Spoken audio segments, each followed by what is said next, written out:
Sensex Nifty 6291 దగ్గర trade అవుతోంది. 16 పాయింట్ల లాభంతో. సో ఒక పాజిటివ్ ఓపెనింగ్ మనం ఎక్స్పెక్ట్ చేస్తున్నాం.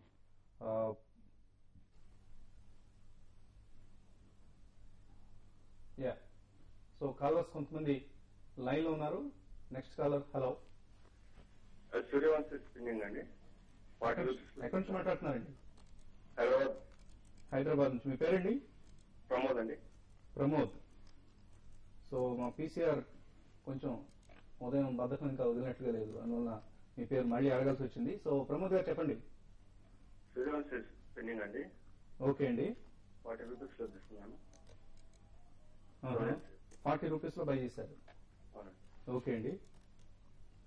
సూర్యవంశీ చూస్తే కనుక టెక్నికల్ గా కొంచెం వీక్నెస్ కనిపిస్తుందండి. లాస్ట్ ఒక 1 మంత్ గా 2 మంత్స్ గా చూస్తే కనుక మార్కెట్ ర్యాలీలో ఉన్న మటుకు 46 రూపీస్ నుంచి కంటిన్యూస్ గా 30 రూపీస్ వరకు పడటం జరిగింది. నా ఉద్దేశంలో షార్ట్ టర్మ్ అయితే టెక్నికల్ గా అయితే మటుకు ఈ లెవెల్లో మీరు బై చేయొచ్చు. 30 రూపీస్ కింద స్టాప్ లాస్ పెట్టుకుని హోల్డ్ చేయొచ్చు. నెక్స్ట్ టార్గెట్ 40-42 రూపీస్ వరకు ఎక్స్పెక్ట్ చేయొచ్చు. సో ఈ టెక్స్టైల్ సంబంధించిన కంపెనీ ఈక్విటీ చూస్తే తక్కువగానే ఉంది.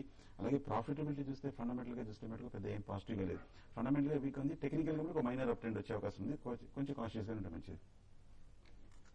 Okay, next caller Gnaneshwar Reddy west Godavari నుంచి లైన్ ఉన్నారు. జ్ఞానేశ్వర్ గారు హలో, చెప్పండి. జ్ఞానేశ్వర్ సార్ నేను 2 days క్రితం బిఎంసీ తీసుకున్నానండి.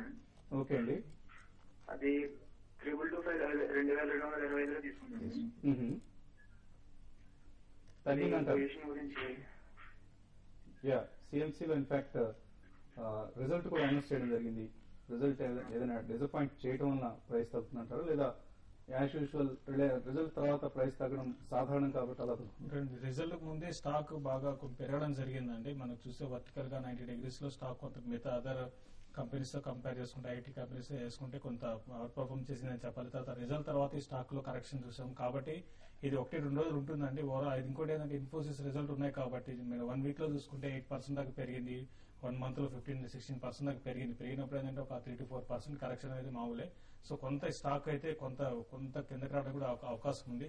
అరౌండ్ 1950, 1920 ఆ లెవెల్ వరకు రావడానికి కూడా అవకాశం ఉంది. ఏదైనా కూడా స్టాక్ అయితే బులిష్ జోన్ లో ఉందండి. ఇంకా స్టాక్ ఇక్కడ పెరగడానికి అవకాశం ఉంది. ఎవరీ డిక్లైన్ లో మీరు బై చేసుకోవచ్చు. లేదంటే మాత్రం ఆల్రెడీ మీరు ఇన్వెస్ట్ చేస్తుంటే మాత్రం హోల్డ్ చేయండి. సో ప్రస్తుతానికి హోల్డ్ చేయండి సిఎంసీని. మేబీ తిరిగి మీ ప్రైస్ వచ్చే అవకాశాలు ఉన్నాయి. ఎల్ఎస్ డి ప్రసాద్ గారు ప్రస్తుతం ఢిల్లీ నుంచి టెలిఫోన్ లైన్ సిద్ధంగా ఉన్నారు. ప్రసాద్ గారు good morning. Good morning Vasant గారు. సో ఓవరాల్ గా న్యూ హైని టచ్ చేసే అవకాశాలు ఎంతవరకు ఉన్నాయండి ఇవాళ కానీ లేదా నెక్స్ట్ ఫ్యూ సెషన్స్ లో? ఐ థింక్ టైమింగ్ వైజ్ చూసుకోకూడదు. వన్ థింగ్ మనం క్లియర్లీ రిలాక్స్ చేయాలి. 6250 క్రాస్ అయ్యాక ఎక్స్క్లూజివ్ మూవ్ చాలా స్ట్రాంగ్ గా వచ్చింది. హై వెదర్ 2 days లో వస్తుందో, 1 week లో వస్తుందో, 2 weeks లో వస్తుందో, అల్టిమేట్లీ ఇక్కడ ఫెనామినల్ ఆపర్చునిటీస్ ఉంటాయి మనీ మేకింగ్ కి. ట్రెండ్ రైట్ చేయాలి. క్వాలిటీ స్టాక్స్ లో ఇన్వెస్టెడ్ ఉండాలి. హై మీద ఎక్కువ ఆప్షన్స్ ఉండకూడదు. హై వచ్చినా ఇన్ఫాక్ట్ హై కొంచెం లేట్ వస్తే ఇంకా బెటర్. బికాజ్ ఒకేసారి చాలా ఫాస్ట్ గా హై వస్తే ఐ థింక్ అక్కడ కొంచెం సెల్లింగ్ ప్రెషర్ వచ్చే అవకాశం ఉంటుంది. I think slow and study move ఇంకా మార్కెట్ కి ఎక్కువ హెల్దీ మూవ్మెంట్ వస్తుంది. కానీ ఓవరాల్ పిక్చర్ చాలా బులిష్ గా కనబడుతుంది. I think shorts again badly trap ఉన్నారు. వాళ్ళకి లాస్ట్ హోప్ 6250 లెవెల్ ఉంది. ఆ లెవెల్ క్రాస్ అయ్యి ఐ థింక్ వాళ్ళ షార్ట్ కవరింగ్ పానిక్ తో ఐ థింక్ మార్కెట్ సబ్స్టాన్షియల్ మీద వెళ్ళచ్చు. So in fact most of your stocks బాగా పెర్ఫార్మ్ చేస్తున్నాయి. మీరు గతంలో రికమెండ్ చేసిన స్టాక్స్ వాటిలో ఎటువంటి అడ్వైస్ మీరు ఇస్తారంటే హోల్డ్ చేయమంటారా లేదా పార్షియల్ గా ప్రాఫిట్స్ బుక్ చేసుకోమంటారా? ఐ థింక్ ట్రేడింగ్ రికమెండేషన్స్ లో కొంచెం ప్రాఫిట్ బుక్ చేసుకోవాలి. విజయ బ్యాంక్ 2-3 days బ్యాక్ ఇచ్చే దాంట్లో కొంచెం ప్రాఫిట్ బుక్ చేసుకోవాలి. ఇన్వెస్ట్మెంట్ పొజిషన్స్ లో ఐ థింక్ ట్రెండ్ రైట్ చేయాలి. ట్రేడింగ్ పొజిషన్స్ లో ప్రాఫిట్ బుక్ చేసుకుని రొటేట్ చేస్తూ ఉండాలి. సో దట్ ఎప్పుడు రైట్ సైడ్ ఆఫ్ మార్కెట్ ఉంటాము. ప్లస్ మూవింగ్ స్టాక్స్ లో ఎప్పుడు ఉంటాము. ఇన్వెస్ట్మెంట్ పొజిషన్స్ ఐ థింక్ ఎక్కడ కన్సర్న్ లేదు. I think the longer you hold the better it is. Trend right చేస్తేనే ఎక్కువ డబ్బులు వస్తాయి, rather than in and out చేస్తే తక్కువ డబ్బులు వస్తాయి. బికాస్ మన లాస్ట్ 3-4 months లో చూసాము, ఎవరైతే ఇన్వెస్టర్ ఉన్నారో continuously by and hold strategy follow చేశారో వాళ్ళకి డెఫినెట్లీ బెటర్ రిటర్న్స్ వచ్చాయి. ఓకే అండి. In fact some of the stocks have really out perform the Sensex and Nifty కూడా. పాలీప్లెక్స్ లాంటి స్టాక్స్ లో ఇవాళ ఎటువంటి స్టాక్ రికమెండ్ చేస్తున్నారు? ఐ థింక్ నా ఫేవరెట్ థీమ్ ఈ పూర్తి ఎంటైర్ బుల్ మార్కెట్ లో ఫ్లెక్స్ ఫిల్మ్ ఇండస్ట్రీ ఉంది. దాంట్లోనే జేబీఎఫ్ ఇండస్ట్రీస్ ఒక స్టాక్ అరౌండ్ 197 రూపీస్ ట్రేడ్ అవుతుంది. వీళ్ళ కూడా దుబాయ్ లో పెట్ చిప్స్ మ్యానుఫాక్చరింగ్ ఫెసిలిటీ ఉంది. I think market expectation FY12 లో ఎంత ఎర్నింగ్ వచ్చేదో ఆ ఎర్నింగ్ FY11 లోనే వచ్చేస్తుంది. FY11 consolidated EPS around 75 rupees వస్తుంది. సో కరెంట్ లెవెల్లో హార్డ్లీ 3 times 4 times ట్రేడ్ అవుతుంది, 3.5 times ట్రేడ్ అవుతుంది. ప్లస్ ఇంకొక పాజిటివ్ వీళ్ళకి సబ్సిడరీ దుబాయ్ లో ఉన్న subsidiary I think backward integration PTA కోసం ప్లాన్ చేస్తుంది. సో ఇక్కడ ఏంటంటే డబుల్ అడ్వాంటేజ్ వస్తుంది, మీకు రెవెన్యూ గెయిన్ అవుతుంది because of petrol prices, plus cost price ఇంకా కంట్రోల్ వస్తుంది because of backward integration. So ఇదంతా top line actually bottom line లో వెళ్తుంది. సో నా ఉద్దేశం ఈ స్టాక్ కూడా అగైన్ మిగతా యూఫ్లెక్స్ పాలిప్లెక్స్ లాగా ఇది కూడా స్ట్రాంగ్ అప్ ట్రెండ్ లో ఉంది. ఇది అగైన్ బయింగ్ ఆపర్చునిటీ, ఒక 10-15 రూపాయలు కింద వచ్చినా అది కూడా ఒక బయింగ్ ఆపర్చునిటీగా యూజ్ చేసి 3 quarters వరకు హోల్డ్ చేస్తే ఐ థింక్ 300 రూపీస్ క్రాస్ అవుతుంది. Short term trade around 240 to 275 rupees target వస్తుంది. ఓకే అండి, థ్యాంక్ యూ డైలీ ప్రసాద్ గారు. సో JBF ఇండస్ట్రీస్ 197 లో నిన్న క్లోజ్ అయింది, 10% పెరగడం జరిగింది. బట్ స్టిల్ ఈ రేట్ దగ్గర కూడా స్ట్రాంగ్ గా రికమెండ్ చేస్తున్నారు. నెక్స్ట్ కాలర్ భారతి గుంటూరు నుంచి లైన్ ఉన్నారు. భారతి గారు గుడ్ మార్నింగ్ వసంత్ గారు. Good morning. మేము IDBI 161 లో అండ్ KPIT 165 లో అలా బై చేశానండి. అలా హోల్డ్ చేయవచ్చా లేకపోతే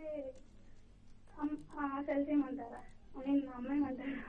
ఓకే అండి, హోల్డ్ ఆర్ ఎగ్జిట్ అని అడుగుతున్నారు.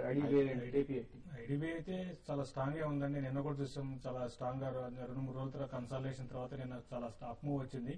ఇంకోటి నేను PSU బ్యాంక్స్ అన్నింటిలో కూడా మిడ్ క్యాప్ లార్జ్ క్యాప్ తో చాలా వరకు నేను చూస్తే మిడ్ క్యాప్ అయితే లార్జ్ క్యాప్ తో కంపేర్ చేసుకుంటే పెరగలేదు. అయితే PSU బ్యాంక్స్ మాత్రం నేను ఆఫ్టర్నూన్ నుంచి బాగా పెరగడం జరిగింది, మంచి వాల్యూమ్స్ కూడా జరిగాయండి. మీరు హోల్డ్ చేయండి. ఇప్పుడు ఇమీడియట్ గా అయితే 175, 180 అని ట్రేడింగ్ గురించి చెప్తాను. ఇన్వెస్ట్మెంట్ కి అయితే స్టాక్ ని మీరు భయపడాల్సిన అవసరం లేదు. 200 to 220 వరకు పెరిగే అవకాశం కనపడుతుంది. కాబట్టి IDBIని హోల్డ్ చేయండి. అట్లా KPITని కూడా, KPIT లాస్ట్ కొన్ని రోజులు కొంత వీక్ ఉంది, అయినా కూడా ఈ స్టాక్ ఇక్కడ నుంచి పెరిగే అవకాశం ఉంది. మీరు దాన్ని కూడా హోల్డ్ చేయమని చెప్తాను.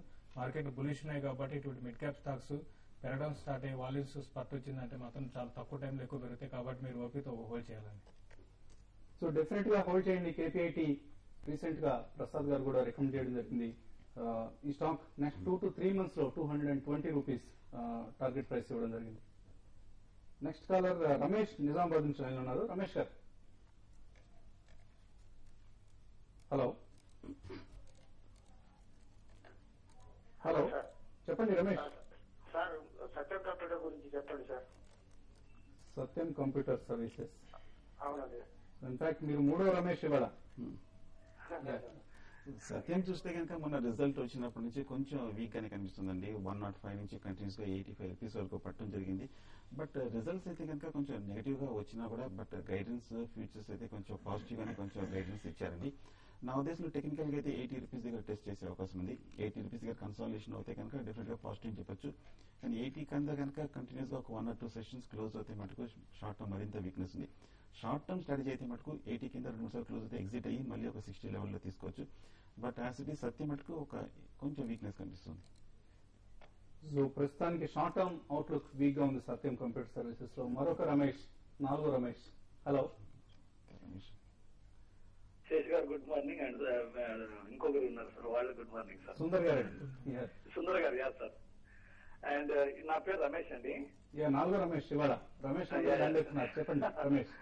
అండ్ వన్ మోర్ థింగ్, నిఫ్టీలో 62-17 ఫ్యూచర్స్ తీసుకున్నా అండి. ఓకే అండి. అండ్ 62-84 ఫ్యూచర్స్ తీసుకున్నా. అండ్ ఇంకోటి వచ్చేసి స్క్రిప్ గుజరాత్ ఎనరీ కోక్ అండి 89 లో తీసుకున్నా. హోల్డ్ చేయాలా వద్దా ఎట్లా అనేది కావాలండి. ఓకే.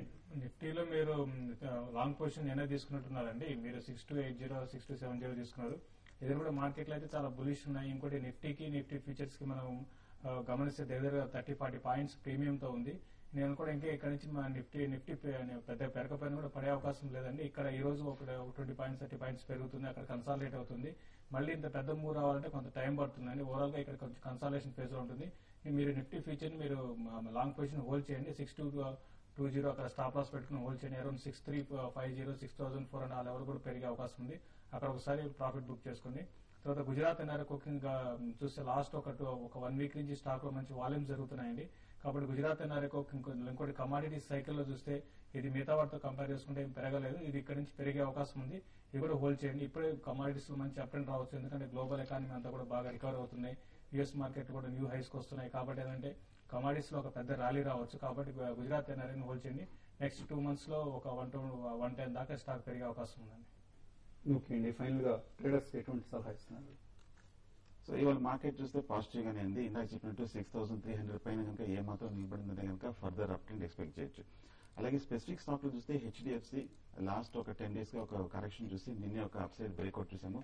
740 ఏ మాత్రం దాటిందంటే బై పొజిషన్ తీసుకొని 750 వరకు టార్గెట్ ఎక్స్పెక్ట్ చేయొచ్చు.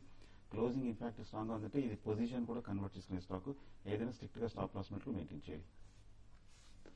టాటా స్టీల్ ఒకటి బై చేయమని చెప్తానండి. 640 అబౌవ్ ఉంటే స్టాక్ ని బై చేయొచ్చు. 630 దగ్గర 636 దగ్గర స్టాప్ లాస్ పెట్టుకోమంటాను. 648 654 దాకా ఇంటర్డేలో పెరిగే అవకాశం ఉంది. ఓకే అండి, కుటుంబరావు గారు 2 బై రికమెండేషన్స్ ఇస్తున్నారు. Bharat electronics limited sorry BEL by above 1850 అంటున్నారు, స్టాప్ లాస్ 1844, టార్గెట్ 1868.